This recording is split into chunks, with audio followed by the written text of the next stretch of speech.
আসসালামু আলাইকুম। স্বাগতম জানাচ্ছি জেঙ্গো রেস্ট ফ্রেমওয়ার্ক টিউটোরিয়াল সিরিজে। আজকে আমাদের প্রথম পর্বে আমরা কি ইনস্টল করব সেগুলো দেখাবো, প্রজেক্টে ক্রিয়েট করে সেটা কিভাবে সেট আপ করতে হয় সেটা দেখাবো, তারপর আমরা সিম্পল লগইন ভিউ তৈরি করে দেখাবো। লগইনের ক্ষেত্রে আমরা সিম্পল জেডব্লিউটি মানে simple JSON web token use করে লগইন সিস্টেমটা দেখাবো। আর আমাদের প্রজেক্টে যা যা লাগবে সেগুলো সেট আপ করা দেখাবো। প্রথমে আমি চলে যাই আমাদের যে ফোল্ডারটাতে আমরা প্রজেক্ট তৈরি করব সেই ফোল্ডারটাতে। আমি যে প্রজেক্টটা তৈরি করব সেটা মূলত একটা রিয়েল এস্টেট অ্যাপ তৈরি করব। রিয়েল এস্টেট অ্যাপের যে এপিআই গুলো আছে সেই এপিআই গুলো তৈরি করে দেখাবো। আমার এই টিউটোরিয়াল সিরিজটা মূলত প্রজেক্ট বেসড হবে। প্রথমে আমি করতেছি কি, এখানে আমি আমার যে কোড এডিটরটা সেটা ওপেন করে নিচ্ছি। রাইট বাটনে ক্লিক করে ওপেন উইথ কোড। দেন আমি এখানে টার্মিনালটা ওপেন করে নিব। তারপর প্রথমে আমি যেটা করব সেটা হচ্ছে একটা ভার্চুয়াল এনভায়রনমেন্ট ক্রিয়েট করে নেব। তো ভার্চুয়াল এনভায়রনমেন্ট ক্রিয়েট করার জন্য আমি লিখতেছি পাইথন -m venv, তারপর আমি নাম দিয়ে দিচ্ছি env। দেখেন আমার ভার্চুয়াল এনভায়রনমেন্টটা তৈরি হচ্ছে। আমার ভার্চুয়াল এনভায়রনমেন্টটা তৈরি হয়ে গেছে, তো আমি ভার্চুয়াল এনভায়রনমেন্টটা অ্যাক্টিভেট করে নিচ্ছি। আমি ভার্চুয়াল এনভায়রনমেন্টটা অ্যাক্টিভেট করে নিলাম। এবার এখানে আমাদের ইনস্টল করে নিতে হবে, আমাদের প্রজেক্টটা তৈরি করার জন্য কিছু ইনস্টল করে নিতে হবে। তো আমরা পিপের সাহায্যে ইনস্টল করব। পিপ ইনস্টল, কি কি ইনস্টল করব? আমাদের জেঙ্গোটা ইনস্টল করতে হবে। একটা কথা না বললেই নয়, আপনারা জ্যাঙ্গো রেস্ট ফ্রেমওয়ার্কের টিউটোরিয়াল সিরিজে আসছেন, এটা শেখার আগে অবশ্যই আপনাদেরকে জ্যাঙ্গোর সিরিজটা কমপ্লিট করে আসতে হবে। আপনারা জ্যাঙ্গোটা জেনে তারপরে জ্যাঙ্গো রেস্ট ফ্রেমওয়ার্কের সিরিজে চলে আসবেন। তো জ্যাঙ্গো ইনস্টল করার পর পাশাপাশি আমাদেরকে কি ইনস্টল করতে হবে? Django rest framework. Django rest framework. আর কি ইনস্টল করতে হবে? Django rest framework simple JWT, simple JSON web token. তো এটা এই তিনটা জিনিস আমাদেরকে ইনস্টল করে নিতে হবে আমাদের প্রজেক্টের সেটআপের জন্য। তো এইগুলা আমি মানে এই কমান্ডটা লিখে আমি এন্টার চেপে দিলাম। আমাদের ইনস্টলেশন কমপ্লিট। এবার আমরা চেক করি আমাদের জ্যাঙ্গোটা ঠিকমতো ইনস্টল হয়েছে কিনা। তো আমরা জাস্ট জ্যাঙ্গো অ্যাডমিন লিখে এন্টার চেপে দিচ্ছি। এই যে ইউনিটটা শো করতেছে, এর মানে হচ্ছে আমাদের জ্যাঙ্গোটা সাকসেসফুলি ইনস্টল হয়ে গেছে। তো আমাদের তো জ্যাঙ্গোটা ইনস্টল হয়ে গেল। এবার জ্যাঙ্গো অ্যাডমিনের সাহায্যে আমরা আমাদের প্রজেক্টটা তৈরি করব। Zango admin. তারপর আমাদের কিভাবে প্রজেক্ট করতে হবে? Start project. প্রজেক্টের নেম দিয়ে দিচ্ছি আমি real estate. Real estate enter চেপে দিচ্ছি। এখন আমার প্রজেক্টটা তৈরি হয়ে গেছে। তো এখন আমি এই প্রজেক্টের ফোল্ডারে যাব যেখানে আমাদের ম্যানেজ ডট পাই আছে। মানে আমি এই ফোল্ডারটার ভিতরে মানে আমার ডাইরেক্টরিটাকে চেঞ্জ করে নিয়ে যাব, তাহলে আমি ম্যানেজ ডট পাইটা অ্যাক্সেস করতে পারবো। তো সিডি ডট স্ল্যাশ, তারপর আমাদের যে ফোল্ডারটার নাম রিয়েল স্টেট।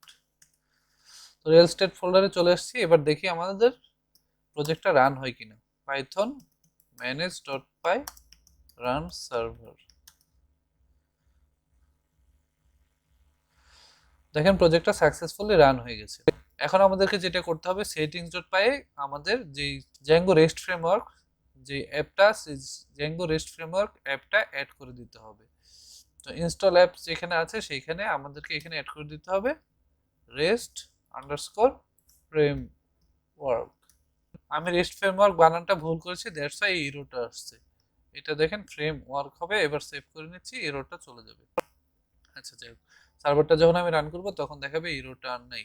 তো এখন আমাদেরকে, যেহেতু আমরা প্রজেক্টটা সেট আপ করতেছি প্রথম পর্বে, সেহেতু আমি এই স্ট্যাটিক ইউআরএলটা সাথে আমি কিছু স্ট্যাটিক রুট অ্যাড করব এবং মিডিয়া রুট অ্যাড করব। তো এতটুকু আমি কপি করে নিয়েছিলাম, আমি এটা মার্ক করে এখানে আমি পেস্ট করে দিচ্ছি। কারণ হচ্ছে আমি আমার যে মার্ক করা সেখানে আমি স্ট্যাটিক ইউআরএলটা রেখে দিয়েছিলাম। তো এখন আমার এখানে ওএসটা পাচ্ছে না, আমি ওএসটা ইম্পোর্ট করে নিচ্ছি। ইম্পোর্ট ওএস, এটুকু সেভ করে নিলাম। আমাদের সেটিংস ডট পাই এর সেটআপটা শেষ। এটা মূলত রেস্ট ফ্রেমওয়ার্কের সেটআপ না, এটা জ্যাঙ্গো প্রজেক্টের সেটআপ। এবং জ্যাঙ্গো প্রজেক্টের ইউআরএলস এ আমাদের আরেকটু সেটআপ করে নিতে হবে। ইউআরএলস এ আমরা জাস্ট আমাদের যে আমাদের ইমেজ আপলোড অ্যান্ড রেস্টোরের ক্ষেত্রে যেই সেটিংসটা ইউজ করব সেই সেটিংসটা আমরা এখানে অ্যাড করে দেব। তো আমি সেইটুকু কি কি ইম্পোর্ট করতে হবে সেটাও কপি করে রেখেছি সময় বাঁচানোর জন্য, আমি সেটা পেস্ট করে দিলাম। অ্যান্ড ইউআরএল প্যাটার্নসের সাথে যেটা অ্যাড করতে হবে সেটাও কপি করে এখানে পেস্ট করে দিলাম। তো আমাদের ইমেজ রিলেটেড সেটিংসটা সেভ হয়ে গেল। তো এটা নিয়ে আমরা সেভ করে নিলাম। তো এখন আমাদের প্রথম পর্বের যেই কাজ সেই কাজগুলো দেখি। আমরা কি করলাম, create virtual environment and activate এটা করে নিলাম, এবং যে ইনস্টলেশনগুলো আছে সেই ইনস্টলেশনগুলো আমরা করে নিলাম, প্রজেক্টটা ক্রিয়েট করলাম এবং প্রজেক্টটা সেট আপ করে নিলাম। এখন আমরা লগ ইনের জন্য একটা ইউআরএল তৈরি করব এবং সেটা পোস্টম্যান দ্বারা ব্যবহার করে দেখাবো। তো লগ ইনের ইউআরএলটা আমরা কিভাবে তৈরি করব, আমাদের যে প্রজেক্টের ইউআরএলসটা আছে প্রজেক্টের ইউআরএলসে আমরা কি করব, ইম্পোর্ট করব from rest underscore framework underscore simple JWT, তারপর দিতে হবে ডট ভিউস। ডট ভিউস, আমরা ডট ভিউস থেকে কি ইম্পোর্ট করব, import token refresh view, token refresh refresh view and হচ্ছে token obtain pair view, token obtain pair view. এই দুইটা ভিউ আমরা ইম্পোর্ট করব। এই দুইটা ভিউ দিয়ে আমরা আমাদের লগইনের যে ইউআরএলটা সেটা আমরা এখানে অ্যাড করে দিব। তো আমরা একটা পাথ অ্যাড করে নিচ্ছি লগইনের জন্য। তো প্রথম পার্টটা আমাদের হবে টোকেনের জন্য। তো টোকেনের জন্য আমরা কি পাথ দেব, এপিআই স্ল্যাশ টোকেন স্ল্যাশ, এবং এটার জন্য কোন ভিউটা হবে, token obtain pair view, token obtain pair view dot S view. আমরা জ্যাঙ্গোতে অবশ্যই শিখে এসেছি কিভাবে ক্লাস বেসড ভিউ এর ইউআরএল তৈরি করতে হয়। তো সেই জন্য আমি আর ডিটেলস বলতেছি না যে কিভাবে ইউআরএল তৈরি করতে হয়। তো এই ক্ষেত্রে আমরা কি করতেছি, এখানে টোকেন অবটেন পেয়ার ভিউটা ইউজ করে আমরা টোকেনটা জেনারেট করার জন্য আমরা একটা ইউআরএল তৈরি করতেছি। এবং এই ক্ষেত্রে আমাদের বাই ডিফল্ট আমরা যেহেতু জ্যাঙ্গো রেস্ট ফ্রেমওয়ার্কের সিম্পল জেডব্লিউটি ইউজ করতেছি সেই জন্য আমাদেরকে বাই ডিফল্ট এই ইউআরএলটা আমাদেরকে দিতেই হবে, এবং এই ইউআরএল এর নেমটাও আমাদেরকে বাই ডিফল্ট সেম রাখতে হবে। তো এটার ক্ষেত্রে আমাদের কি নাম হবে, টোকেন অবটেন পেয়ার, এই নামটা আমাদের দিয়ে দিতে হবে। এবং আমরা আরেকটা লিঙ্ক তৈরি করব, এই লিঙ্কটার ক্ষেত্রে আমাদের টোকেনের পরে স্ল্যাশ দিয়ে রিফ্রেশ অ্যাড করে দিতে হবে, তাহলে আমাদের রিফ্রেশ টোকেনটা আমাদের দিয়ে দিবে। রিফ্রেশ টোকেনটা দেওয়ার জন্য, এবং এখানে আমাদের ভিউটাও চেঞ্জ হয়ে যাবে, টোকেন রিফ্রেশ ভিউ, অ্যান্ড এটার নেমটাও আমাদের চেঞ্জ হয়ে যাবে, টোকেন রিফ্রেশ। তো আমাদের দুইটা লগইন ভিউ তৈরি হয়ে গেছে। এবার আমাদেরকে সার্ভারটা রান করে নিতে হবে। সার্ভারটা রান করার আগে আমি একটা সুপার ইউজার ক্রিয়েট করব। সুপার ইউজার ক্রিয়েট করার আগে আমি একটু মাইগ্রেট করে নেব। Python manage.py migrate। আমি সেটিংসে একটু মাল্টিপল সেটিংস দিয়ে দিয়েছি।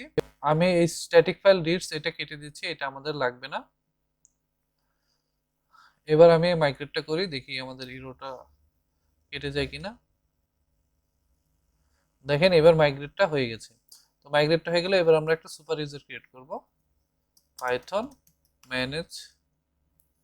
manage.py create super user, user name দিয়ে দিচ্ছি ফাহাদ, ইমেল অ্যাড্রেসটা আমি বাদ দিচ্ছি এবং পাসওয়ার্ড আমি আমার মতো করে দিয়ে দিচ্ছি। বাইপাস করে নিলাম এবং আমাদের সুপার ইউজারটা সাকসেসফুলি ক্রিয়েট হয়ে গেল। কিভাবে এই কাজগুলো করতে হয় সেগুলো জ্যাঙ্গোর কাজ, সেই জন্য আমি সেটা দেখাচ্ছি না। আমাদের এই দুইটা যে এপিআই আমরা তৈরি করলাম, এই দুইটা এপিআইও কিন্তু আমরা এপিআই এর ডিটেলসে যাইনি, এটা আমাদের প্রথম পর্ব, সেই জন্য আমরা সেইটার ডিটেলস আমরা দেখাচ্ছি না যে সেটা কিভাবে কাজ করে। জাস্ট আমরা দুইটা এপিআই আমাদের প্রজেক্টে অ্যাড করে দিলাম, সেই এপিআই গুলো ইউজ করে আমরা লগ ইন করবো, এবং এগুলো আমাদের by default Django rest framework simple JWT প্যাকেজে সেট আপ করা আছে, সেই জন্য সেগুলো আর আমাদের করা লাগে নাই। এবং এটা যেহেতু আমাদের প্রজেক্ট বেসড টিউটোরিয়াল সিরিজ, সেহেতু আমি আমাদের প্রজেক্টে জাস্ট লগ ইনের জন্য আমি এই দুইটা ভিউ ইউজ করব, সেই জন্য আমি লগ ইনের জন্য কোনো ভিউ তৈরি করা দেখাবো না। এবং আপনাদের প্রজেক্টের ক্ষেত্রে আপনারা এই দুইটা ভিউ ইউজ করে লগ ইন করার এপিআইটা তৈরি করতে পারেন। সুপার ইউজারটা তৈরি হয়ে গেল, এবার আমরা সার্ভারটাকে রান করে নিচ্ছি। Python manage.py run server. এবার আমাদের যে ইউআরএলটা তৈরি করলাম সেই ইউআরএলটা চেক করার জন্য আমাদের লাগবে পোস্টম্যান অ্যাপটা। পোস্টম্যান অ্যাপটা আপনারা কোথায় পাবেন? আপনারা সিম্পলি এখানে ডাউনলোড পোস্টম্যান লিখে সার্চ দিবেন। ডাউনলোড পোস্টম্যান, তারপর প্রথম যে লিঙ্কটা আসবে সেই লিঙ্কটাতে ক্লিক করবেন। তারপরে যে ওয়েবসাইটটা আসবে সেই ওয়েবসাইটে একটু নিচের দিকে স্ক্রল করে পোস্টম্যান ডেস্কটপ এজেন্ট এখানে গিয়ে আপনাদের পিসির অপারেটিং সিস্টেম হিসেবে আপনাদের মতো করে আপনারা পোস্টম্যানটা ডাউনলোড করে ইনস্টল করে নেবেন। জাস্ট এখানে ডাউনলোড 64 বিট দেখাচ্ছি আমি আমার পিসির ক্ষেত্রে। এটাতে ক্লিক করে দিলে এই যে পোস্টম্যান ডাউনলোডটা চাইবে এবং ডাউনলোডটা শুরু হয়ে যাবে। আমি ডাউনলোড নাও ক্লিক করে দিলে আমার ডাউনলোড করা আছে, সেই জন্য আর দেখালাম না। তারপর সিম্পলি পোস্টম্যানটা ইনস্টল করে নেবেন। ইনস্টল করে নেওয়ার পর পোস্টম্যান অ্যাপটা ওপেন করে নেবেন। যখন পোস্টম্যান অ্যাপটা ক্রিয়েট হয়ে যাবে তখন এখানে আমাদের ইউআরএলটা দিতে হবে। তো ইউআরএলটা আমরা কিভাবে দিব? দেখেন http:// তারপরে আমাদের যে সার্ভারটা সেই সার্ভার দেন /API/token। এটা হচ্ছে আমাদের লগইনের যে ইউআরএলটা আমরা তৈরি করলাম সেটা। এই যে দেখেন এখানে লগ ইন করার জন্য ইউআরএলটা আমরা তৈরি করলাম সেটা। তো এটার আগে আমাদেরকে তো অবশ্যই সার্ভারটা আমাদেরকে অ্যাড করে দিতে হবে। সার্ভারটা অ্যাড করে দেওয়ার পরে এবার আমাদেরকে এইখানে ইউজ করতে হবে মেথডটা হবে পোস্ট, যেহেতু আমরা এখানে ডাটা সেন্ড করব। এবং বডিতে যেতে হবে, বডিতে গিয়ে আমরা চাইলে র ডাটাও দিতে পারবো অথবা ফর্ম ডাটাও দিতে পারবো। ফর্ম ডাটা দেওয়ার ক্ষেত্রে আমরা এখানে আমাদের দেব ইউজার নেম, মানে আমরা ইউজার নেম এন্ড পাসওয়ার্ড দিয়ে লগ ইন করবো এবং ইউজার নেমটা দিয়ে দিব। ইউজার নেম আমি দিয়েছিলাম ফাহাদ এন্ড পাসওয়ার্ড পাসওয়ার্ড পাসওয়ার্ডটা আমি দিয়েছিলাম হুসাইন 69। এটা দিয়ে যখন আমরা সেন্ডে ক্লিক করব তখন দেখেন এখানে আমাদেরকে দেখাচ্ছে একটা রিফ্রেশ টোকেন এন্ড একটা অ্যাক্সেস টোকেন। এই অ্যাক্সেস টোকেনটা ইউজ করে আমরা বাকি যে ভিউগুলো আমাদের প্রজেক্টে তৈরি করব সেই ভিউগুলোতে আমরা অ্যাক্সেস পাবো। মানে যেই ভিউগুলোতে আমরা দিব শুধুমাত্র অথেন্টিকেটেড পারসনগুলো অ্যাক্সেস করতে পারবে, সেক্ষেত্রে আমাদের অ্যাক্সেস টোকেনটা ইউজ করতে হবে। তো এখন আমি একটু দেখাচ্ছি, যদি আমি পাসওয়ার্ডটা ভুল দিই তাহলে আমাদের কি হবে। এবার আমি একটু সেন্ডে ক্লিক করি। No active account found with the given credentials. তো তার মানে এই দাঁড়াচ্ছে যে আমরা যদি কখনো ভুল ডাটা দিয়ে সাবমিট করি তাহলে আমাদের লগ ইনটা হবে না। তো এখন আমরা যে ইউআরএলটা তৈরি করলাম বা আমরা যে এপিআইটা তৈরি করলাম সেই এপিআইটা আমরা কিভাবে ইউজ করব? জাস্ট আমাদের প্রজেক্টে আমরা যেভাবে থার্ড পার্টি এপিআই ইউজ করি সেইভাবে ইউজ করতে পারবো। এবং সেই ক্ষেত্রে আমাদের জাস্ট ফিল্ডগুলোতে দুইটা ফিল্ড দিতে হবে, একটা ইউজার নেম একটা পাসওয়ার্ড, এবং সেই ফিল্ডগুলোর ভ্যালু দিয়ে আমরা জাস্ট সাবমিট করে দিলে এবং সেটাকে পোস্ট রিকোয়েস্ট করে সাবমিট করে দিলেই আমরা কিন্তু আমাদের যে প্রজেক্টটা আছে সেই প্রজেক্টে লগ ইন করতে পারবো। তো আজকের পর্বে আমাদের যতটুকু টার্গেট ছিল ততটুকু টার্গেট কিন্তু ফিল আপ হয়ে গেছে। আগামী পর্বে আমরা দেখাবো কিভাবে একটা কন্ট্যাক্টের ভিউ তৈরি করতে হয়। মানে কেউ যদি কন্ট্যাক্ট করতে চায় তাহলে থার্ড পার্টি এপিআই ইউজ করে কিভাবে আমাদের প্রজেক্টের সাথে কন্ট্যাক্ট করবে সেই এপিআইটা তৈরি করা দেখাবো। আজকের পর্বে এ পর্যন্তই, বিদায় নিচ্ছি। যদি ভিডিওটি ভালো লেগে থাকে তাহলে লাইক করবেন, কমেন্ট করবেন, শেয়ার করবেন। আর আমার চ্যানেলে নতুন হয়ে থাকলে প্লিজ সাবস্ক্রাইব করবেন। ধন্যবাদ।